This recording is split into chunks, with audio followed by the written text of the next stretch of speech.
Ces dernières semaines, les collectifs d'opposants au projet ont organisé de nombreuses initiatives.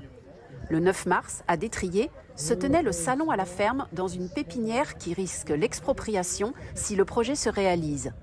Un stand informait les visiteurs, notamment sur les risques que ce projet fait peser sur les exploitations et les terres agricoles. Quand on a appris qu'il y avait ce projet du Lyon-Turin qui risquait de nous faire exproprier la pépinière, on a cherché à se renseigner via la commune, via la Comcom, via le département. Et à chaque fois qu'on pose la question à des personnes qui seraient censées nous apporter une réponse, personne ne sait rien, personne ne nous dit rien. On entend tout et son contraire, ça n'arrivera jamais, ça arrivera dans 20 ans, ça arrivera sûrement dans une semaine. On est impossible d'avoir aucune échéance. On s'est posé la question, est-ce qu'on cherche un terrain ailleurs? Mais il faut savoir que quand tu te mets à rechercher du terrain, c'est pas tu vas toquer à une porte et tu as du terrain, quoi.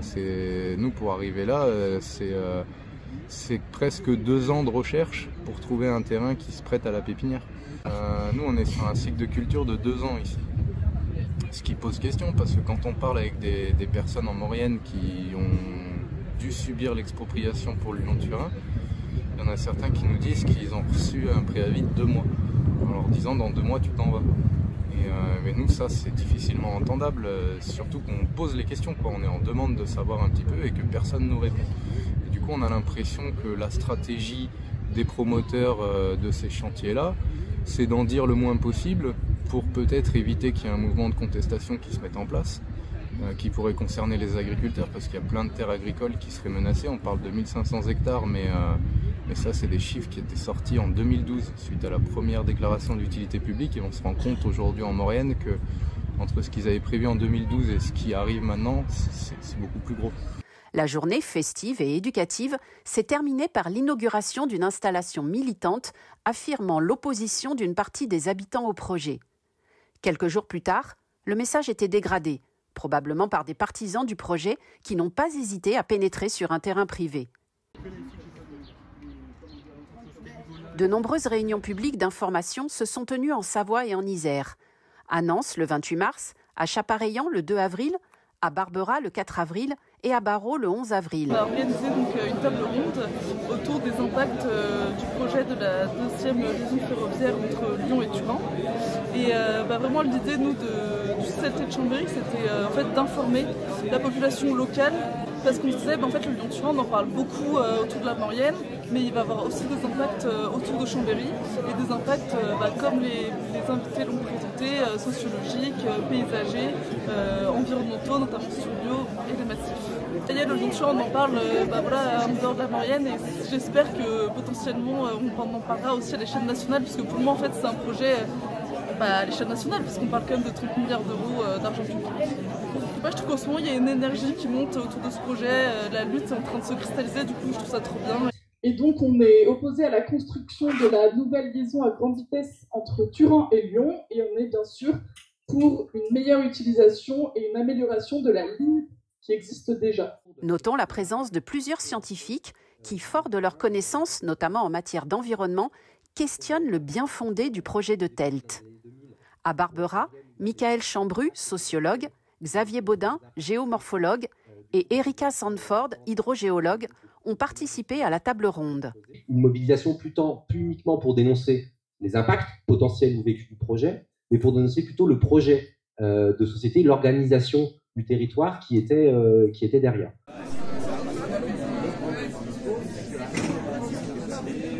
Moi, je suis membre du collectif scientifique en rébellion, et c'est vrai que, comme je l'ai dit au cours de la réunion, on commence à se mobiliser sur le sujet. Après, moi, ce qui me semble important, c'est de réussir à politiser une question, quoi. Et notamment, moi, je le vois sous un angle plutôt interne à ma communauté, qui est la communauté scientifique, qui est une communauté aussi dépolitisée que le reste de la société, et qui, par ailleurs, se cache souvent derrière son savoir et une pseudo-neutralité du scientifique qui ne devrait pas mettre en avant sa parole pour porter un message qui serait politique dans un sens très vaste, hein, je l'entends pas sous l'angle partisan, quoi. Et du coup, je pense qu'il y a du travail à faire pour politiser notre communauté scientifique. Et si on y arrive, j'ai aucun doute sur le fait que une science qui serait participative, qui qui ferait de n'importe quel citoyen un partenaire d'une démarche scientifique est complètement pertinente. C'est les volumes qui, pour moi, sont considérables d'eau souterraine qui vont être drainés par le Lyon-Turin. Ce qui est prévu par le Lyon-Turin, par TELT, c'est entre 600 à 1000 litres à la seconde qui repartiraient dans la rivière l'Arc. Alors une partie serait utilisée possiblement par la commune de Saint-Jean-de-Maurienne pour une usine géothermique qui bénéficierait aux habitants pour le chauffage. Puisque l'eau qui sort du tunnel est plus chaude que l'eau de la rivière. Mais ces volumes de 600 à 1000 litres seconde, c'est ce qu'il va y avoir une fois que le volume le plus important aura baissé. On parle en fait de régime transitoire et de régime permanent. C'est-à-dire qu'au moment du creusement, il va y avoir des volumes considérables d'eau qui vont partir relativement rapidement. Et ces volumes d'eau-là ne sont pas estimés. Et on ne les connaît pas. Donc il y a déjà des volumes considérables qui sont partis, mais aujourd'hui on n'a pas de données et les seules données qu'on a aujourd'hui, c'est ce qui rejette en fait dans le cours d'eau et qui aujourd'hui sont déjà considérables pour deux des descendries, c'est-à-dire 200 litres par seconde à peu près pour 2 descendries. Au début, je me disais le train c'est bien. Et puis quand je me suis intéressée au sujet, je me suis rendu compte que c'était un projet qui était ruineux, que c'était un projet qui n'était pas viable et qu'au niveau de l'environnement, c'était une catastrophe.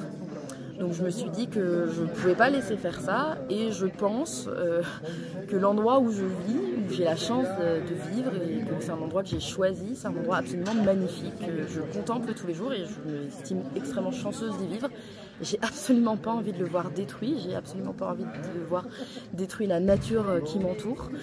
Et voilà, donc ça m'a paru assez évident. Je suis allée un jour en nager et je suis ressortie coprésidente. Alors on se rend compte que sur Chapareillan et dans notre région, il y a plein de gens qui pensent que ça ne se fera pas ce projet ou que c'est trop tard.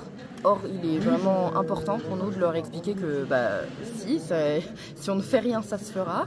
En ce qui concerne le maître d'ouvrage, qu'on appelle aussi les promoteurs, sur la partie transfrontalière, c'est TELT, Tunnel Euralpin Lyon-Turin, qui est le client de l'ensemble des travaux. On regardera ce qui se passe entre la France d'une part et ce que la Suisse fait en termes de performance. Alors au niveau du PIB de l'arc alpin, on a la même chose, donc c'est plutôt rassurant. Et qu'il n'est pas trop tard pour agir. On décide d'organiser plusieurs réunions publiques. Donc celle-ci était générale et avec un petit accent sur l'économie vis-à-vis de ce projet. Il y a une autre réunion qui est organisée le 11 avril à Barreau et qui elle est plus sur le côté remblai, carrière et les impacts. Et on va continuer, il y a d'autres sujets qui arrivent sur d'autres réunions publiques en cours de préparation. Les collectifs contre le Lyon-Turin redoublent d'imagination pour faire entendre leur voix. Des bus sont affrétés pour montrer la réalité des chantiers en Maurienne et ce qui attend les habitants des municipalités se trouvant sur le tracé des accès si ce projet voyait le jour. On parle de 1500 hectares de terres agricoles qui seraient artificialisées pour ces infrastructures-là. Il y a 2 associations qui sont Belledonne à Savoie et le CCLT de Chambéry, collectif contre le Lyon-Turin de Chambéry, qui organise du coup la venue de gens de territoire de la région Auvergne-Rhône-Alpes et on les invite à monter dans des navettes pour venir ici constater les dégâts causés par les chantiers du 2e Lyon-Turin. Et l'idée c'est d'alerter, d'alarmer, que les gens le voient avec leurs yeux, ils se disent on ne peut pas laisser ça, il faut l'arrêter, il y a une dérive politique en cours qui occasionne des saccages réels de l'environnement, mais aussi au niveau sociétal, etc. Et du coup, il faut se mettre en place pour arrêter ces dérives-là et qu'on reprenne quelque chose de correct, qu'on arrête ce chantier. J'ai été exproprié par le Lyon-Turin.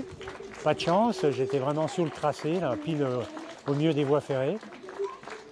Et mon conseil, c'est surtout de ne pas prendre peur. Et justement, il faut aller à l'expropriation, puisque par rapport à la somme la plus élevée que m'avait proposé le Lyon-Turin, j'ai obtenu plus du double. Je suis une citoyenne qui défend son territoire. On est super content et très satisfait de voir qu'en fait, avec la mobilisation et surtout avec des associations qui se mettent en place dans la vallée et surtout en Combe de Savoie, de faire venir des habitants qui potentiellement seront confrontés aux mêmes travaux que l'on a déjà sur la commune. Et il se passe quelque chose d'extraordinaire. C'est 2 bus, et ça veut dire 100 personnes qui viennent et qui viennent trouver peut-être des réponses à des questions et surtout qui viennent voir comment les travaux sont menés quand il s'agit d'un projet comme le Lyon-Turin. Et si elle en vaut la peine, il est temps de se réveiller, car c'est là dans la moyenne qu'on a choisi d'habiter. Oui, c'est là dans la moyenne depuis tant d'années. Le 12 avril, une manifestation a rassemblé plus de 1000 personnes dans les rues de Chambéry pour signifier joyeusement et en chanson le rejet du projet de seconde ligne Lyon-Turin. En fait, c'est pas une ligne de chemin de fer, c'est pas un projet de ferroviaire qu'on a, c'est un projet pour le BTP. Et le Lyon-Turin, en fait, il est contre les cheminots et les cheminotes et il est contre le service public ferroviaire. Pourquoi? Parce qu'aujourd'hui, le Lyon-Turin, qu'est-ce qu'il fait? Il siphonne tout l'argent et on n'est pas capable aujourd'hui de remettre maintenant, tout de suite, de la marchandise sur les trains. On n'a fait que détruire une vallée et un outil de production dans le ferroviaire. Et en plus de ça, l'objectif, c'est de privatiser la ligne entre la France et l'Italie et la donner à un investissement privé. Alors, je suis aujourd'hui ici sur la manifestation contre le Lyon-Turin par rapport à une usine de voussoirs qui s'est montée sur la Chapelle. Donc, ils vont produire 96 000 voussoirs en béton. En gros, il va y avoir aux alentours de 140 camions jour qui vont circuler pour trimballer les voussoirs ou acheminer les matériaux par rapport à ça. Le gros des voussoirs, en tout cas pour faire le tunnel, sera fabriqué à la Chapelle. Ouais. D'accord. Et est-ce que votre commune était concernée par l'enquête publique? Non, elle n'était pas concernée par l'enquête publique. Comment on peut avoir des établissements chez soi si vous n'aviez pas l'enquête publique? Bonne question.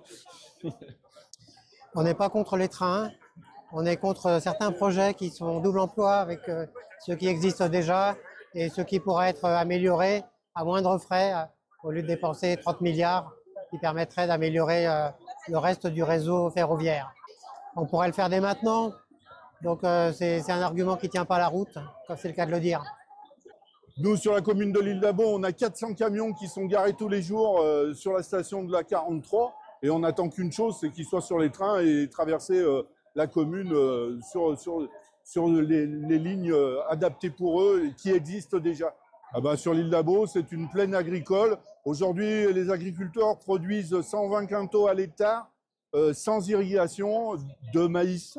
Aujourd'hui, on nous a retiré 200 hectares de notre périmètre de protection agricole et naturelle pour cette emprise du Lyon-Turin. Donc c'est vraiment de la plaine humide au bord d'une rivière, le Cattelan, et des terres agricoles riches en production. Oui, la France insoumise est contre un projet ferroviaire quand il y a déjà une infrastructure qu'on peut utiliser. Et d'ailleurs, la France insoumise a choisi sur la liste pour les élections européennes un opposant, lanceur d'alerte de la nouvelle ligne, du nouveau projet.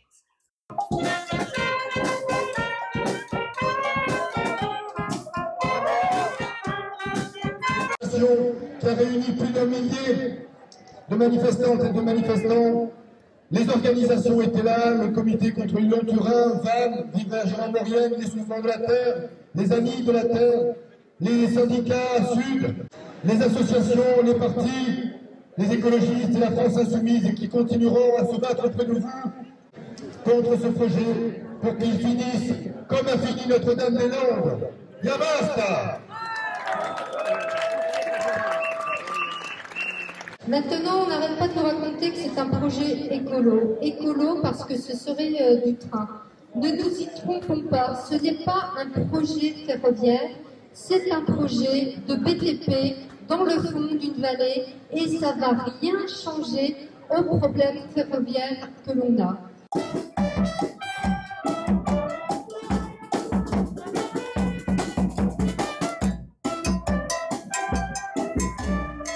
manifestation réunissait environ 10 personnes. Enfin, le 18 avril, c'était le soulagement pour Philippe Delhomme, ancien coprésident de l'association Vivre et Agir en Maurienne, opposant de longue date au second Lyon-Turin, qui comparaissait pour la seconde fois devant le tribunal d'Albertville, Telt étant partie civile. Cette fois, il était poursuivi pour avoir repris publiquement la célèbre phrase écrite par Eri De Luca « Il faut saboter la Tave ». À l'issue d'une longue audience, le tribunal a prononcé la relaxe de Philippe Delhomme, malgré les demandes de condamnation du parquet et de Telt. Il est évident que c'est un soulagement pour moi, bien entendu, mais également pour tous, parce que je crois qu'encore une fois, ce n'est pas moi seulement qui était devant ce tribunal, mais c'était nous tous. Et encore une fois, le tribunal, et pour moi c'est très important, la justice est le dernier rempart de la démocratie. Ça veut dire aussi, et ça a des conséquences importantes, à la fois en France, mais aussi pour nos amis italiens qui sont là, et je les en remercie. Et cette alliance franco-italienne, elle s'incarne particulièrement avec Eri De Luca. Car je pense que ce livre, La parole contraire, nous a beaucoup aidés. Il est évident que le combat qu'a mené Eri De Luca en Italie en 2015 nous a beaucoup servi. Ça veut dire qu'aujourd'hui, dans nos deux pays, eh bien, désormais, on peut dire clairement il faut saboter la Tave. Telt a perdu. Telt a perdu. C'est la deuxième fois. Et ça veut dire aussi que, bien sûr qu'il faut continuer la lutte, mais ça veut dire que lorsque Telt perd, bien sûr nous gagnons, mais ça veut dire que ce n'est pas seulement nous qui gagnons. C'est la démocratie, c'est le fait de dire que la citoyenneté, elle peut être défendue devant une juridiction, et ça veut dire qu'elle peut gagner face à des monstres que sont en fait ces sociétés comme Telt.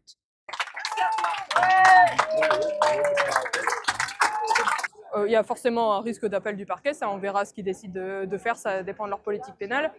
L'enseignement qu'on peut quand même en tirer, pour moi, c'est comme le disait M. Delhomme, c'est un message d'espoir pour ceux qui sont dans les luttes et ceux qui aspirent à être dans les luttes, qui est qu'on a encore le droit de dire les choses, de les dire avec les mots qu'on souhaite, avec le sens qu'on souhaite leur donner, et qu'on peut encore porter cette parole devant des tribunaux, et que malgré les politiques pénales menées par les parquets qui ont tendance à intensifier les poursuites contre les militants écologistes, on a encore une oreille et le droit encore trouve à s'appliquer, ce dont on se félicite bien sûr. Saboter,